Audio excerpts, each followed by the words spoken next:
December 31st, 1969, Schenectady, New York. Right before the dawn of a new decade, an empire that once forged the heartbeat of America is quietly unplugged. No fanfare, just the heavy sigh of cooling metal. At its apex, the American Locomotive Company, ALCO, was the undisputed titan of Schenectady. They commanded 80% of the North American market. They built the legendary big boy locomotives. They employed over 80,000 people. Today, nothing but rusting, hollowed-out sheds, an industrial graveyard. How does a colossus that helped win World War II get entirely wiped off the map? It wasn't the death of the railroad. It was a cocktail of supreme arrogance, a rushed, catastrophic engineering disaster, and a ruthless, fatal stab in the back from their most trusted ally.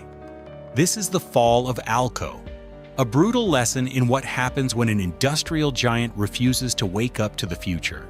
The year is 1901. America is expanding at a breakneck pace, and the arteries of this new empire are made of steel. Railroads are no longer just a mode of transportation. They are the very lifeblood of the nation's economy. But building the massive machines that pull this progress is a brutal, unforgiving business. At the turn of the century, the locomotive industry is dominated by one undisputed king, the Baldwin Locomotive Works in Philadelphia. For smaller, independent builders scattered across the Northeast, the future looks bleak. They simply cannot compete with Baldwin's immense scale and financial muscle. To survive, they must evolve. Or rather, they must combine. In a ruthless but brilliant strategic move, 8 distinct locomotive manufacturers decide to lay down their rivalries. They consolidate their patents, their machinery, their workforce, and their capital. From this unprecedented industrial alliance, a new Leviathan is born, the American Locomotive Company. ALCO. They need a headquarters, a beating heart for this new empire. They find it in Schenectady, New York. Before ALCO, Schenectady was already earning a reputation as a city of innovation, home to Thomas Edison's General Electric. But ALCO brings something entirely different. They bring brute, earth-shaking force. The company establishes its primary manufacturing facility on a sprawling 112-acre plot of land bordering the Mohawk River. This isn't just a factory, it is a self-contained industrial city. To walk through the gates of the Schenectady plant in the early 1900s is to step into an inferno of human ambition. The noise is a physical entity. It hits you in the chest. The deafening, rhythmic slamming of multi-ton drop forges echoes for miles. The air is thick, choked with coal dust, the acrid bite of sulfur, and the metallic tang of molten iron. It is a chaotic, terrifying symphony of heavy industry. ALCO doesn't just assemble locomotives. They birth them from raw earth. Iron ore comes in one end of the complex, and massive fire-breathing steam engines roll out the other. The foundries operate at temperatures exceeding 2,000 degrees Fahrenheit. Men work shoulder to shoulder in the sweltering heat, their faces smeared with soot and sweat, manipulating white-hot steel with heavy tongs and sheer muscle. The scale of the operation is staggering. Within a few short years, the Schenectady plant becomes the absolute economic engine of the entire region. The workforce swells into the thousands. It becomes a place where generations of families dedicate their lives to the company. Fathers teach their sons how to operate the heavy lathes. Uncles work alongside nephews in the sprawling drafting rooms. When the shift whistle blows at the end of the day, a river of humanity floods the streets of Schenectady. The town begins to proudly call itself the city that lights and hauls the world. And ALCO delivers on that promise. By combining the expertise of 8 legacy builders, their engineering prowess is unmatched. Every locomotive that rolls out of the massive bay doors is stamped with a brass builder's plate. To a railroad man anywhere in America, seeing that ALCO plate means one thing: the machine will not fail. This aggressive strategy works perfectly. The newly formed behemoth rapidly chips away at Baldwin's monopoly. ALCO secures massive, highly lucrative contracts with the New York Central, the Union Pacific, and the Santa Fe railroads. They become the undisputed masters of steam. The money pours in. The dividends flow. The empire expands without limits. But there is a hidden, insidious danger in absolute success. When you dominate a market so completely, when your product is considered the gold standard of an entire civilization, a subtle, dangerous shift occurs in the corporate psyche. The hunger that built the company begins to fade. The desperate, scrappy innovation that united 8 struggling builders in 1901 is slowly replaced by a comfortable, unshakable certainty. In the lavish boardrooms of Schenectady, insulated from the soot and sweat, yet surrounded by the distant roar of the world's greatest steam engines, the executives of ALCO begin to believe a fatal myth. They begin to believe they are untouchable. They look at the glowing embers of their massive foundries and assume the fire will burn forever. They have conquered the present, and they are entirely convinced they own the future. But just over the horizon, the roaring 20s are about to give way to a global conflict, a war that will push ALCO to heights of glory so blinding it will completely mask a silent, creeping threat. The true measure of an industrial titan isn't just how it operates in times of peace, but how it responds when the world catches fire. By December 1941, the United States is thrust into the bloodiest conflict in human history. The federal government immediately turns to its heavy industry to build the arsenal of democracy. And sitting at the very center of that arsenal is ALCO. Overnight, the Schenectady plant, along with ALCO's other facilities, undergoes a violent and magnificent transformation. They are no longer just building locomotives. They are forging the instruments of global warfare. The massive drop forges that once stamped out locomotive axles are retooled. The factory floors are cleared. Soon, the deafening roar of the Schenectady plant is accompanied by the clanking tracks of M3 Lee and M4 Sherman tanks rolling straight off the assembly lines. ALCO produces thousands of them. They manufacture heavy artillery, naval gun mounts, and millions of artillery shells. The workforce explodes. With men shipping off to the front lines, women step into the foundries. They wear heavy leather aprons, welding masks, and steel-toed boots, working 24 hours a day, 7 days a week, in 3 grueling shifts. The fires of the ALCO plants never extinguish. They burn so bright they can be seen for miles against the night sky. But even in the midst of building a mechanized army, ALCO achieves its absolute crowning glory on the rails. The Union Pacific Railroad approaches ALCO's engineers with an impossible demand.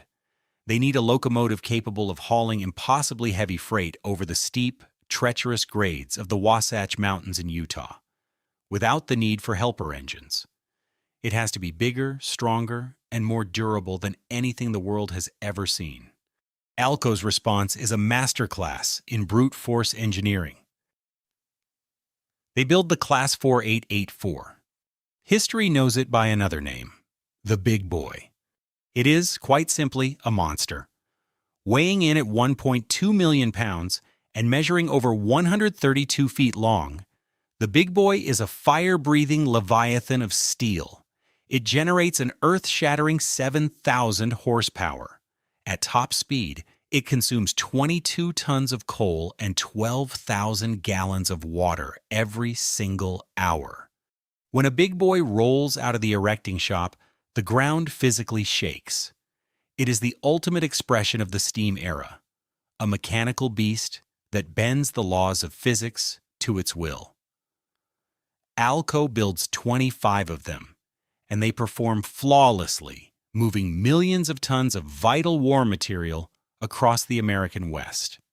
For the workers in Schenectady, the Big Boy is more than a machine. It is a monument to their skill. It is proof that nobody on Earth builds better engines than ALCO. They are the undisputed kings of the mountain. When World War II finally ends, ALCO emerges not just victorious, but unimaginably wealthy.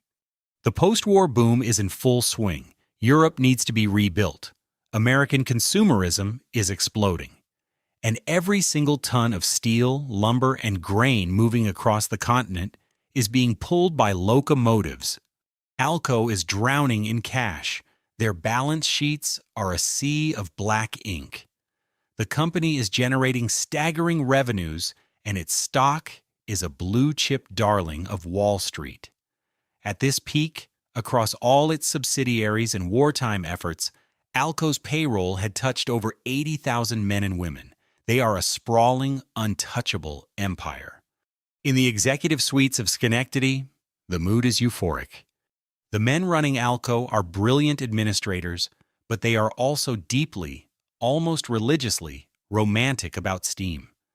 They look out their mahogany-framed windows at the massive plumes of coal smoke rising over the Mohawk River. They hear the thunder of the big boys echoing across the continent. And they fall into the deadliest trap in the business world, the illusion of permanence. Absolute success creates a dangerous echo chamber. Because ALCO has perfected the steam locomotive, because they have reached the absolute apex of mechanical engineering, they begin to view their product not just as a tool, but as a permanent fixture of human civilization. They believe down to their very marrow that steam is the only true way to move freight. But out in the vast, quiet deserts of the American West, away from the roaring foundries of New York, a different sound is beginning to emerge. It doesn't hiss, and it doesn't belch thick black smoke. It hums. It is the steady, rhythmic thrum of the internal combustion engine. Diesel power. A rival company, General Motors, an automaker, not a traditional train builder, has quietly started producing diesel-electric locomotives. These new machines are cleaner. They require less maintenance. They don't need massive water towers every 50 miles. When reports of these new diesel engines reach the ALCO boardroom, the executives scoff. They look at the humming, boxy diesel engines and see a weak, soulless fad. They wave away the data. They silence the young engineers in their own ranks who warn that the winds are shifting. A diesel engine, one legendary executive famously dismisses, will never replace the raw pulling power of steam. It is a statement born of supreme confidence, but it is also a death warrant. Standing at the very summit of their power, blinded by the thick, glorious smoke of their own creation, the Titans of Schenectady fail to see that the era of steam has just quietly ended. And the countdown to their destruction has already begun. In the 1930s, long before the big boys even hit the drawing board, a quiet revolution had already begun. It didn't start in a massive soot-stained foundry in New York. It started in the clean, methodical laboratories of the automotive industry. General Motors, through its electromotive division, commonly known as EMD, had been aggressively experimenting with internal combustion, diesel-electric power. To the hardened railroadmen of ALCO, these early diesels are little more than toys. They are boxy, sterile, and entirely devoid of the magnificent, terrifying romance of steam. They hum instead of roar. They don't breathe fire, but they possess a cold, calculated advantage that ALCO's executives fatally underestimate: extreme economic efficiency. A steam locomotive is a high-maintenance beast. It requires an absolute army of mechanics to keep it running. It has to stop constantly for water and coal. It spends huge portions of its life in the repair shop, having its boilers scrubbed, its flues cleaned, and its fireboxes rebuilt. A diesel engine, however, just runs. You turn a key, and it goes. It can travel coast to coast with minimal servicing. It doesn't need a sprawling infrastructure of water towers and coal chutes every 50 miles. And perhaps most importantly, to the bean counters at the major railroads, it requires a much smaller crew to operate. Initially, EMD focuses only on passenger trains and small, low-power switching locomotives. ALCO watches this from their ivory tower in Schenectady and feels absolutely no threat. They are perfectly content to let General Motors have the small stuff, as long as ALCO continues to dominate the heavy, lucrative freight market. But General Motors isn't just building engines. They are building an entirely new system of production. They apply automotive assembly line techniques to locomotive manufacturing, standardized parts, mass production. While ALCO custom builds every single steam locomotive to the exact, quirky specifications of each individual railroad, EMD is producing standardized diesels right off a rack. If a part breaks on an EMD locomotive, you just order a replacement from a catalog. If a part breaks on an ALCO steam engine, a highly skilled machinist has to custom fabricate it from scratch. The writing is on the wall. The mathematics of the future are undeniable. But in Schenectady, the men in charge refuse to read it. Inside the walls of the American Locomotive Company, a silent, bitter civil war begins to brew. The younger engineers, the ones looking at the data rather than the company's heritage, see the tidal wave coming. They look at the fuel efficiency charts. They look at the rapid turnaround times of the new EMD diesels. They draft desperate memos to upper management, pleading for ALCO to shift its massive resources away from steam and aggressively into diesel research and development. But corporate inertia is a deadly force.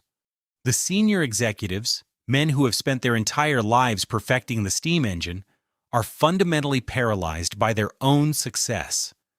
They are emotionally anchored to the past. They suffer from the classic innovator's dilemma. Why would they cannibalize their own wildly profitable steam business to chase an unproven, soulless technology? Steam will never die becomes the unspoken mantra in the boardroom. In 1939, EMD delivers a devastating blow. They introduce the FT model. It is a massive, multi-unit diesel-electric freight locomotive that proves, beyond a shadow of a doubt, that diesel can pull heavy freight just as effectively as steam. The FT embarks on an 83,000-mile demonstration tour across America.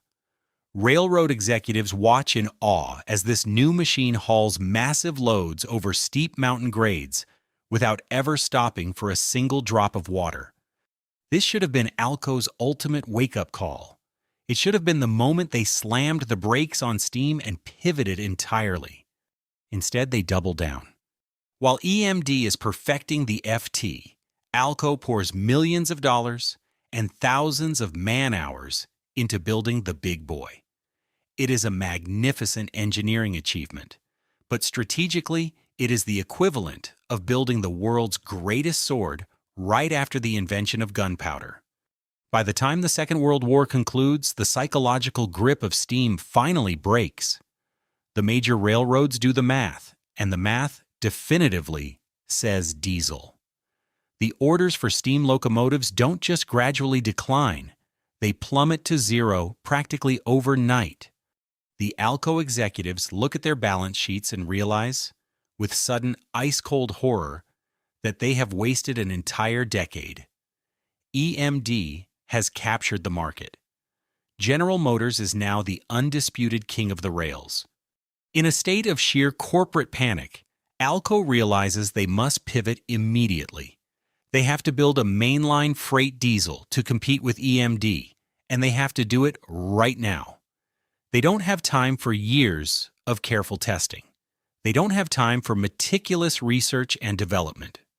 They are going to rush.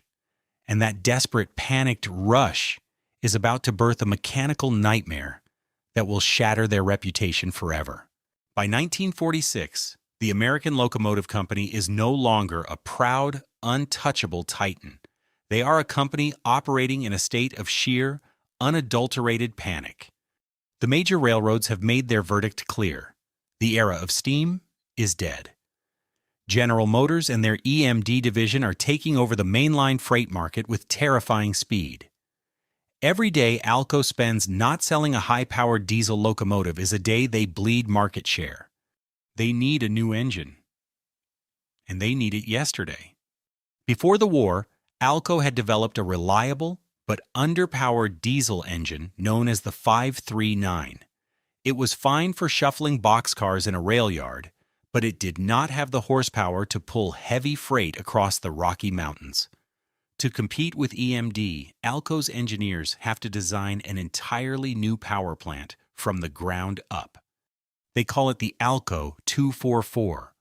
On paper, the 244 is a marvel. It is a high-speed, turbocharged, V12 and V16 diesel engine designed to produce massive amounts of horsepower in a compact frame. It is supposed to be the mechanical heart that will save the company. But engineering is an unforgiving discipline. You cannot cheat the laws of physics, and more importantly, you cannot cheat time. When EMD developed their legendary 567 diesel engine, they spent years putting it through agonizing, destructive testing before ever selling it to a railroad. They ran it until it broke, figured out why it broke, fixed it, and ran it again. ALCO does not have years. They feel they barely have months. Driven by desperate executives demanding a product to sell, ALCO's engineering department makes a fatal compromise. They compress the testing phase. They take the 244 engine directly from the drafting tables, run it through a drastically shortened trial period, and immediately rush it into mass production.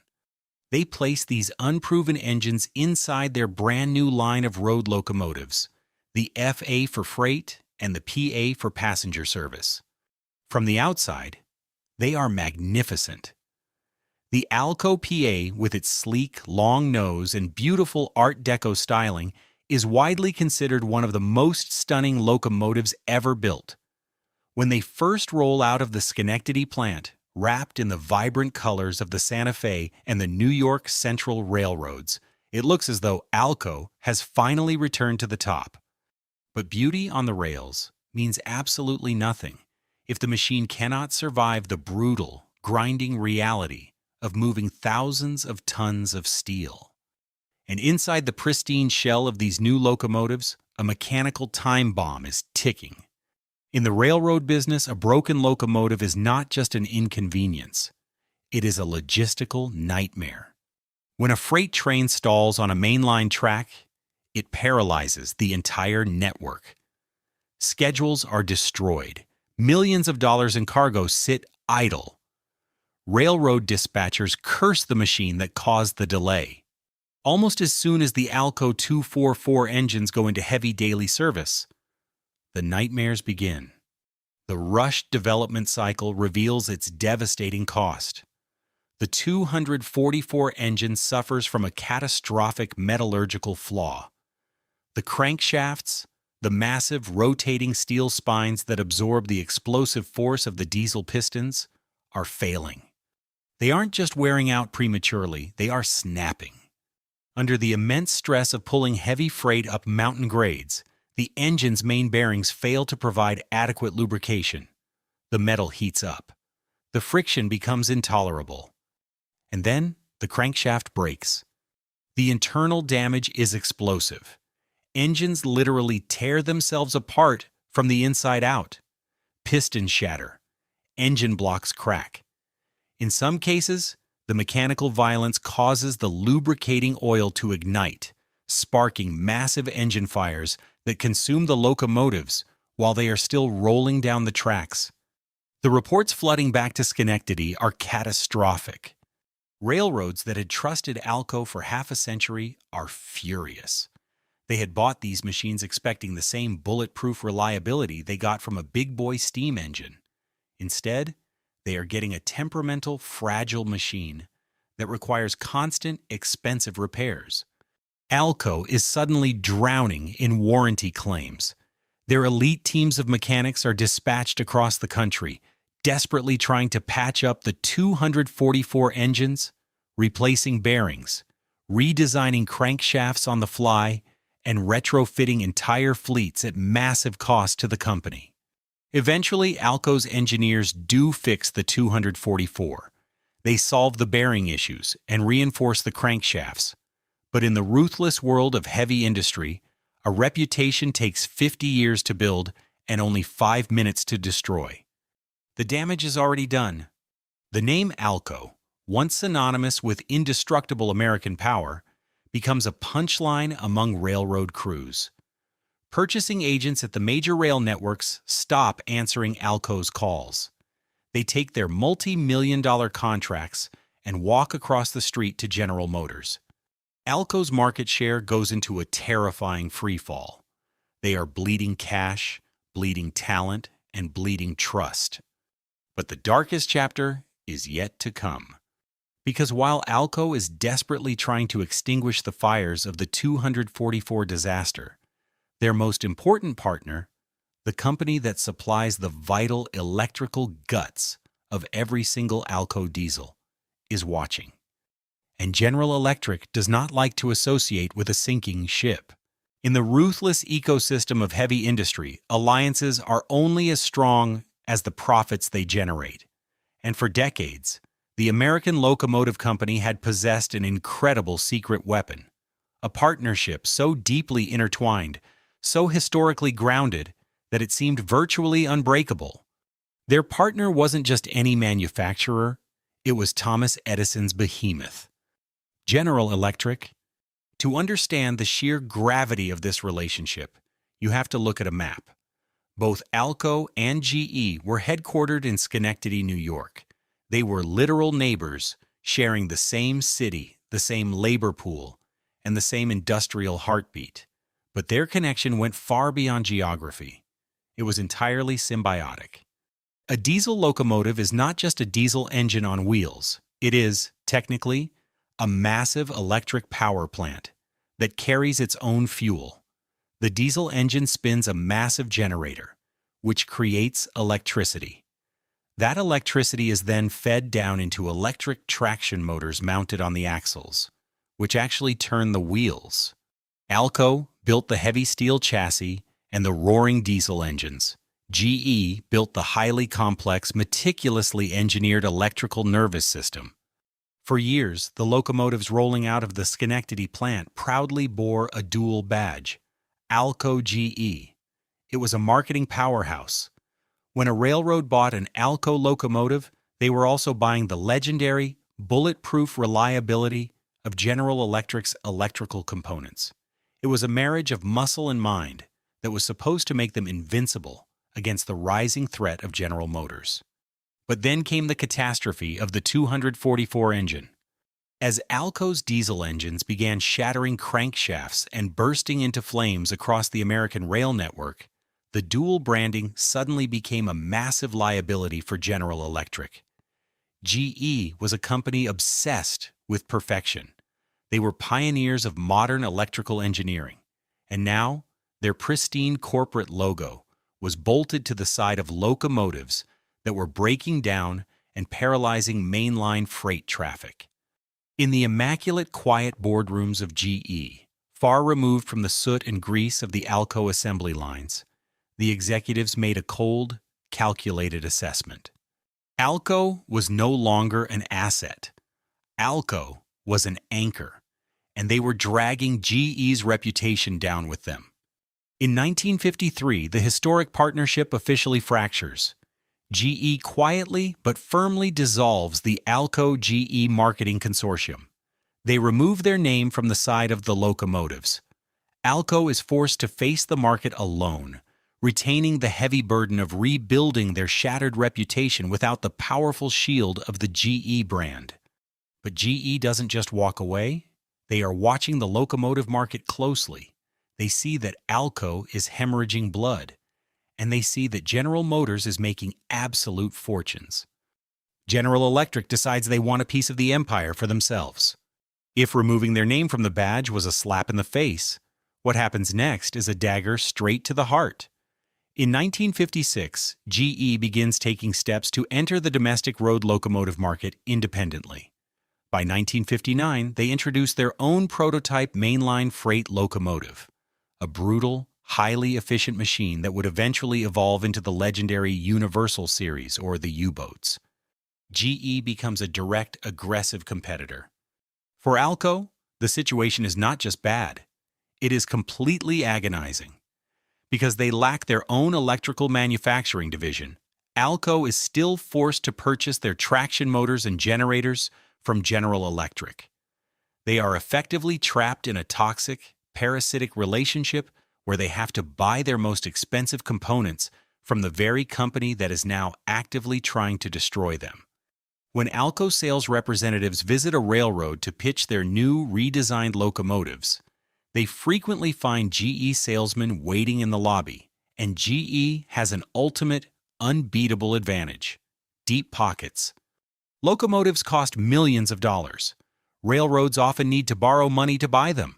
General Electric, backed by one of the largest corporate treasuries on Earth, can offer railroads incredibly lucrative, long-term financing deals. They can essentially act as their own bank.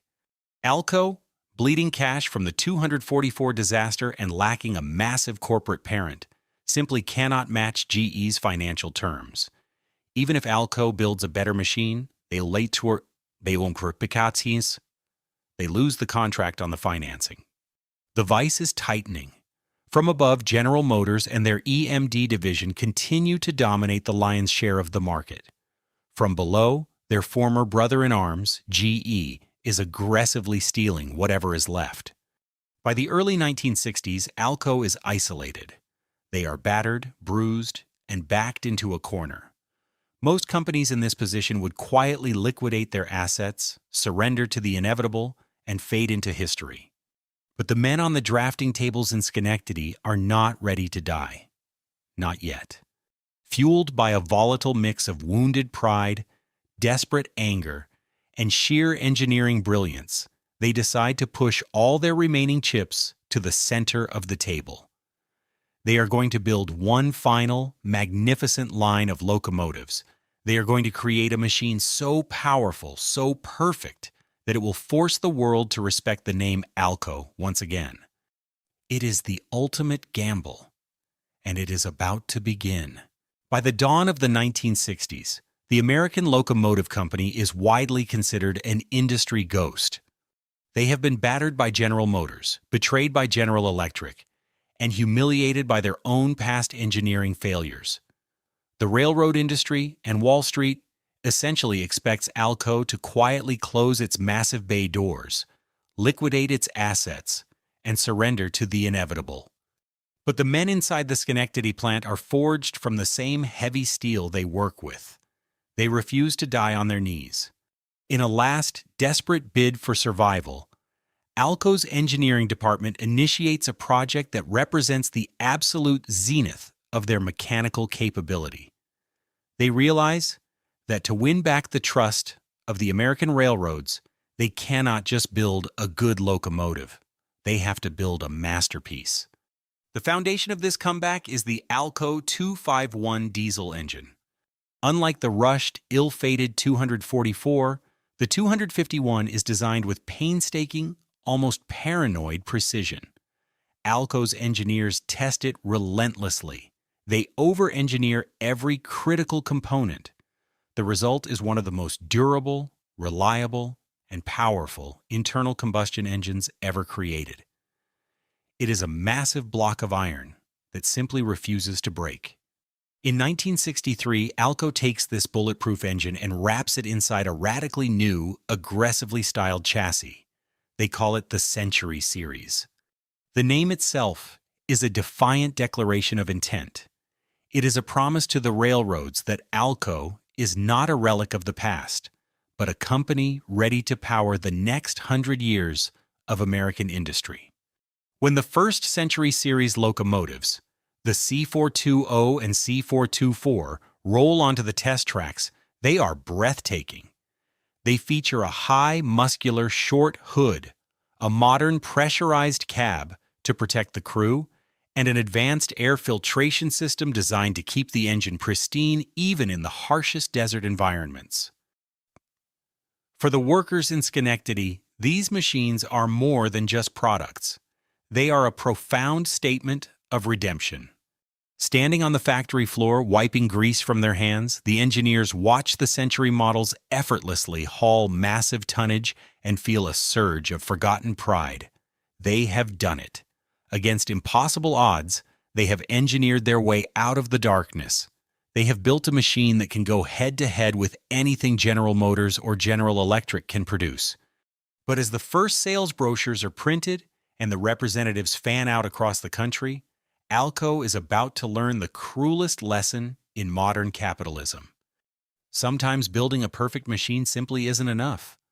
The tragedy of the Century series is not a tragedy of engineering.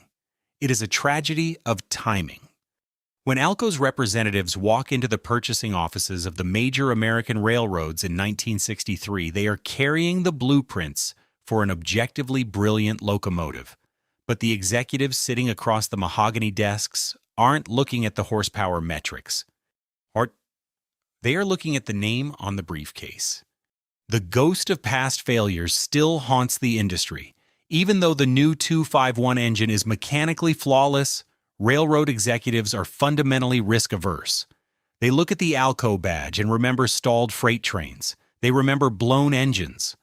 Furthermore, the market has already solidified into a cold, impenetrable duopoly. General Motors' EMD division has become the absolute standard of the locomotive world. Railroads have entirely unified their fleets around EMD products. Their mechanics are exclusively trained on GM engines.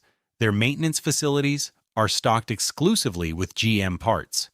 Switching to ALCO's Century series, even if the locomotives are exceptional, makes absolutely no logistical sense. And then there is General Electric. Armed with their bottomless corporate treasury, GE is systematically buying their way into the market, offering long-term financing deals that ALCO simply cannot match. In a desperate final attempt to break the stalemate, ALCO decides to go bigger. In 1964, they unleash the C628. It is a six-axle behemoth producing a staggering 2,750 horsepower. At the time of its introduction, it is the most powerful single-engine diesel locomotive on the face of the earth.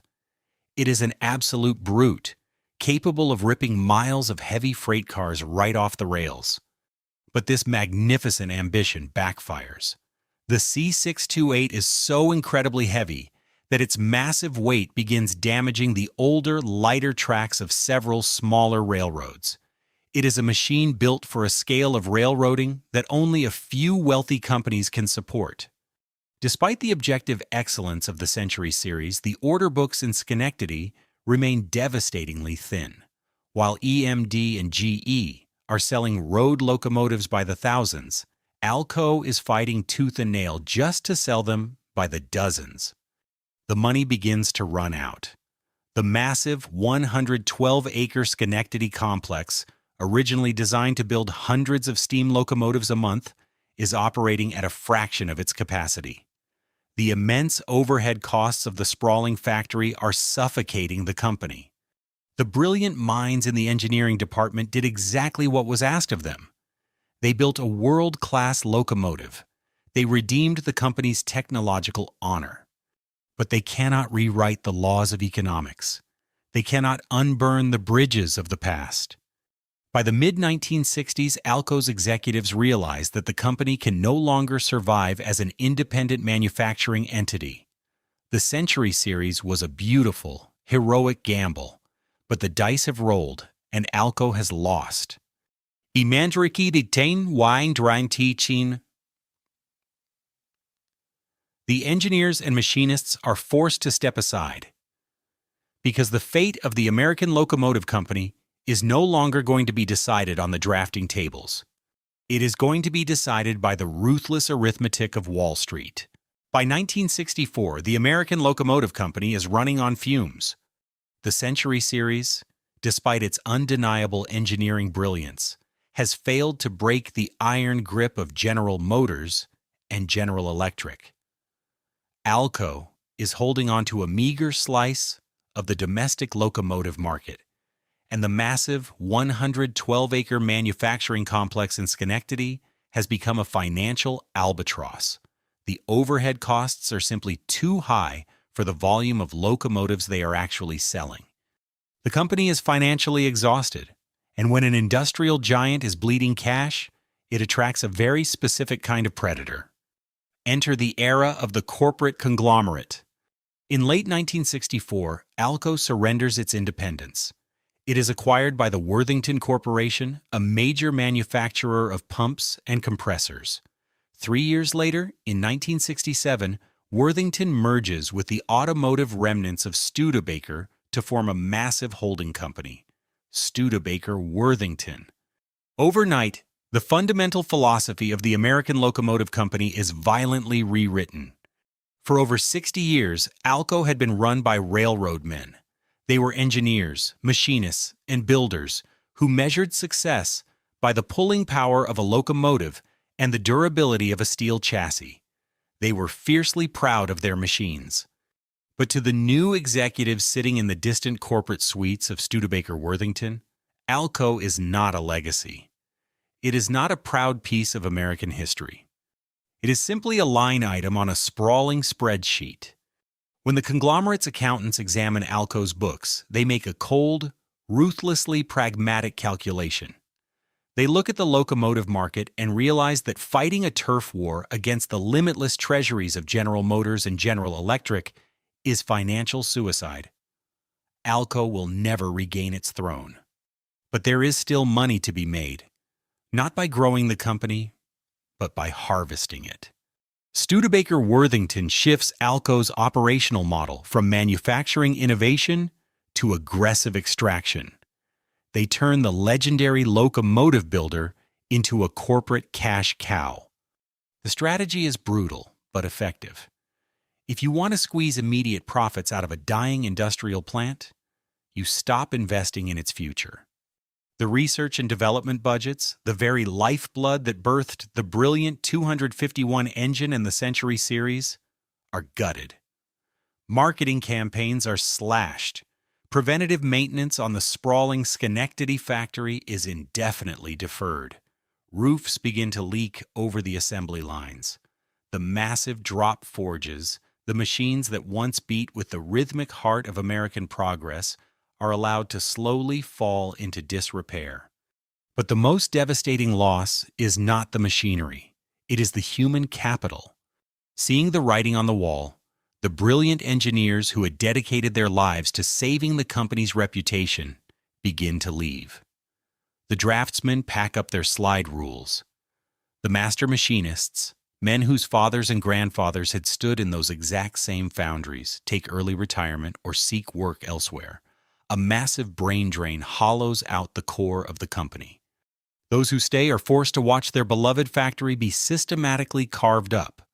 Studebaker Worthington realizes that while the locomotive business is a massive money pit, ALCO's other divisions are highly profitable. The brilliant 251 diesel engine is in high demand for marine applications and stationary power generation. The forging divisions are making good money producing specialized steel parts. So the conglomerate begins to slice the company apart. They strip the profitable divisions away from the core locomotive business, reorganizing them into separate subsidiaries. They take the healthy organs and leave the locomotive division to rot. By 1968, the atmosphere inside the Schenectady plant is suffocating.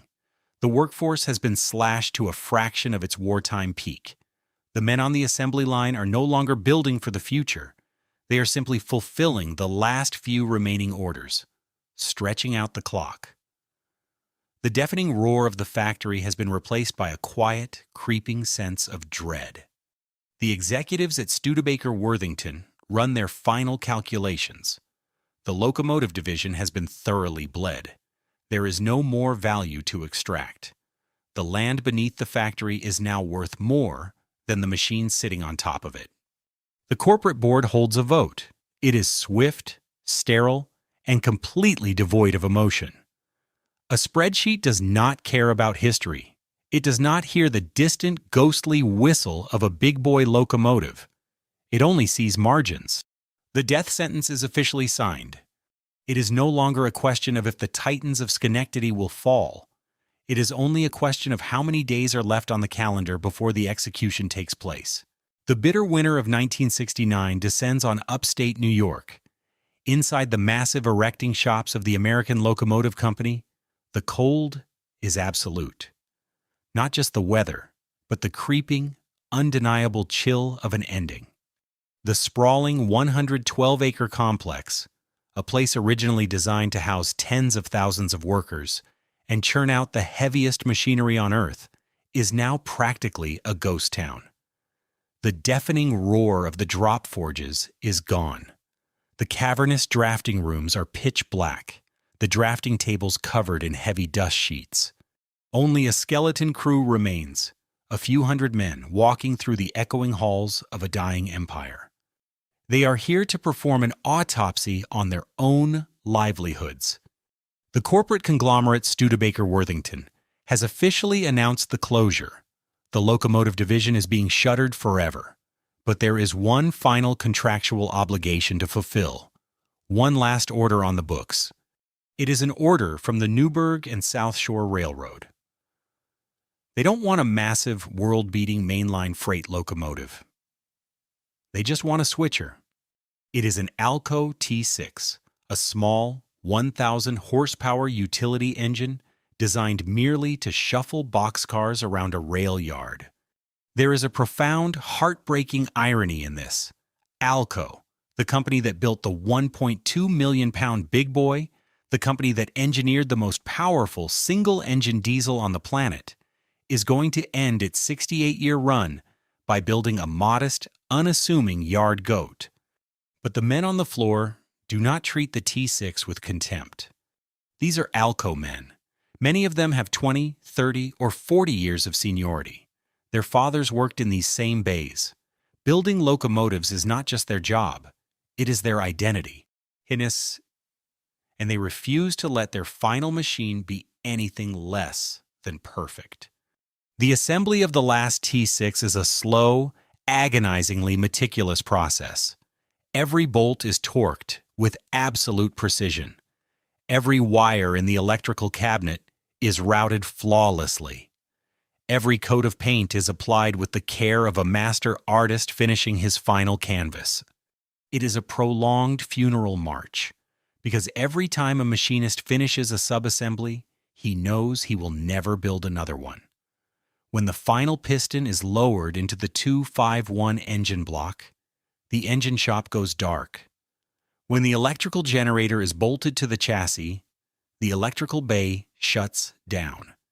The lights are literally being turned off behind them as they work. As Christmas approaches, the psychological toll becomes almost unbearable. The men eat their lunches in silence, sitting on overturned wooden crates in a factory that feels like a cathedral after a bombing. They don't talk about pensions, because they know the corporate liquidation will leave their retirement funds severely compromised. They don't talk about finding new jobs, because they know that when ALCO falls, the local economy of Schenectady will be devastated. They just focus on the steel in front of them. The T6 slowly takes shape, and the legendary ALCO Builder's Plate, the brass badge of honor that once signaled absolute supremacy on the American rails, is riveted to the side of the cab for the very last time. December 31st, 1969. New Year's Eve. Outside the factory gates, the rest of America is preparing to celebrate the dawn of the 1970s. It is an era of space exploration, of booming suburbs, of a high-tech future. But inside the Schenectady plant, time has permanently stopped. It is the final day. The ALCO T6, bearing the serial number 3514-01, is completely finished. It sits quietly on the outbound track. There are no grand ceremonies. No corporate executives have traveled from the Studebaker Worthington headquarters in New York City to give a speech. There is no marching band, no press photographers, no local politicians. The titans of finance who killed the company do not have the courage to look the execution in the eye. There are only the men in their grease-stained overalls, standing in a loose semicircle around the finished locomotive. The silence is suffocating. The shop foreman gives the quiet signal. The prime mover is cranked. The 251 diesel engine coughs, sputters, and then settles into that familiar, rhythmic, chest-thumping idle that ALCO is famous for. It is a sound that has echoed through the Mohawk Valley for decades, but today, it sounds like a death rattle. The heavy wooden bay doors are rolled open, letting in the biting December wind. The engineer engages the throttle. The T6 slowly, almost reluctantly, begins to roll forward. The steel wheels squeal against the rails, protesting the journey. The workers watch it go. Some take off their hard hats. Some wipe their faces with greasy rags. Many simply stare, their eyes hollow, their jaws set in a tight, uncompromising line. They watch the yellow and black machine roll out of the shadows of the erecting shop and into the pale winter sunlight. It crosses the property line. It merges onto the mainline tracks. And then it is gone. At precisely 4 p.m., the main shift whistle atop the factory roof blows. It is a sound that used to dictate the rhythm of life for the entire city of Schenectady. It used to signal a flood of thousands of men pouring out of the gates, filling the local taverns, buying groceries, driving the local economy. Today, it is a solitary, mournful wail. The main breaker switches are pulled. The massive electrical grids that powered the drop forges, the overhead cranes, and the heavy lathes are severed. The lights across the 112-acre complex flicker and then die. The heavy iron gates on Erie Boulevard are swung shut. A heavy steel padlock is snapped into place. 68 years of engineering supremacy erased. A company that built the machines that built America, reduced to a footnote on a corporate ledger. The American Locomotive Company is dead. But as the workers turn their collars up against the cold and walk to their cars for the last time, they leave behind something the accountants can never fully liquidate. They leave behind a legacy. And true iron, as the world is about to discover, does not rust quietly. When a massive industrial empire collapses, the physical erasure takes time. It does not disappear overnight. For years after the final whistle blew in 1969, the sprawling 112-acre Schenectady complex sat in eerie, rusting silence. The elements slowly reclaimed what human ambition had built. Weeds broke through the concrete floors of the erecting shops. The massive soot-stained windows shattered, letting the bitter New York winters inside. Eventually, the wrecking balls arrived. The massive drop forges, the heavy lathes, and the miles of overhead cranes were dismantled and sold for scrap metal. The land was parceled off, paved over, and transformed into generic industrial parks and a casino. If you walk the banks of the Mohawk River today, you will find almost no physical evidence that the Titan of Schenectady ever existed. The company that built the big boy, the company that employed 80,000 people and helped win a global war, was effectively wiped off the American map. By all conventional logic of business, that should be the end of the story. The brand was dead. The factories were gone. The workers had dispersed. But brilliant engineering is incredibly stubborn. The men who drafted the ALCO 251 diesel engine, the heart of the ill-fated Century series, had done their jobs too well. They had built an internal combustion engine so rugged, so heavily reinforced, and so fundamentally sound that it simply refused to die with its parent company. While the American locomotive market had been entirely conquered by General Motors and General Electric, the rest of the world was watching, and they recognized a masterpiece when they saw one.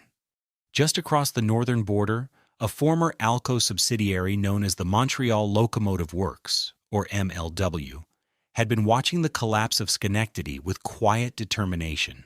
When ALCO went under, MLW purchased the Canadian designs and the rights to the 251 engine. They didn't just keep the blueprints in a vault, they kept building them. Throughout the 1970s and 1980s, long after the ALCO name had vanished from American catalogs, the rhythmic, heavy thrum of the 251 engine continued to echo across the Canadian wilderness. MLW built hundreds of locomotives utilizing the exact same technology that Wall Street had deemed a failure. But the most incredible chapter of ALCO's afterlife did not happen in North America. It happened halfway across the globe. In the early 1960s, before their total collapse, ALCO had entered into a technology transfer agreement with the government of India. They provided the blueprints, the tooling specifications, and the mechanical secrets of their greatest engines to the diesel locomotive works in Varanasi. What happened next is one of the most supreme ironies in industrial history. The engine that could not save its own creator became the undisputed heartbeat of an entire subcontinent. The Indian Railways, one of the largest and most demanding rail networks on the face of the earth, adopted the ALCO design as its absolute standard. They didn't build dozens of them. They didn't build hundreds. They built thousands. For over 40 years, the Indian government churned out thousands of locomotives powered by direct descendants of the ALCO 251. These machines pulled heavy freight across blistering deserts, climbed steep mountain passes in the Himalayas, and hauled millions of passengers every single day. They were revered for their brute strength, their mechanical simplicity, and their absolute refusal to quit. Long into the 21st century, when high-speed rail and advanced computers dominated the transportation industry, the distinct, throaty roar of a Schenectady-designed diesel engine was still the defining sound of the Indian rail network. It is a haunting, beautiful legacy. The American Locomotive Company was destroyed by a lethal combination of corporate arrogance, a rushed technological transition, and the cold arithmetic of modern conglomerates. The men in the boardrooms failed. The executives who refused to see past the era of steam doomed the company. But the men on the drafting boards, the engineers, the machinists, the workers who spent their lives mastering heavy steel, they did not fail. They built machines that outlived their own factories. They engineered a heartbeat so strong that it continued to pulse across the globe for half a century after the body died. The Titan of Schenectady may have fallen, but somewhere in the world, at this very moment, an ALCO engine is still pulling its weight, still roaring against the silence. The fall of the American Locomotive Company is far more than a footnote in railroad history. It is a terrifying, timeless case study in corporate mortality. It stands as absolute proof that past greatness provides zero protection against future irrelevance. When an industrial giant reaches the pinnacle of its craft, when it builds machines as awe-inspiring as the Big Boy, the greatest threat it faces is rarely a competitor. The greatest threat is its own unwavering certainty. ALCO mastered the age of steam so completely that they became utterly blind to the quiet, humming dawn of the diesel era. But the tragedy of ALCO is also a profound testament to the uncompromising spirit of the industrial worker. The executives in the lavish boardrooms made the fatal, arrogant miscalculations. But the men on the factory floors, the draftsmen, the boilermakers, the master machinists in Schenectady, they never stopped fighting. Even as the financial walls closed in and former allies turned into ruthless rivals, those workers poured their souls into the Century Series. They crafted an engine so fundamentally perfect that it survived the death of the very empire that birthed it, echoing across the mountains of India and the plains of Canada for decades. They proved that while corporations can be bought, sold, and liquidated by cold spreadsheets, true craftsmanship is permanent. The massive brick walls of the Schenectady plant are gone, but the iron heartbeat they forged refuses to be silenced. What do you think was the absolute turning point in ALCO's downfall? Was it their initial dismissal of diesel power, the rushed disaster of the 244 engine, or the ruthless betrayal by General Electric? Let us know your thoughts down in the comments. If you appreciate these deep dives into the forgotten titans of industrial history, please hit that subscribe button and leave a like. It truly helps us uncover and share these incredible stories. Thank you for watching, and we will see you in the next chapter of history.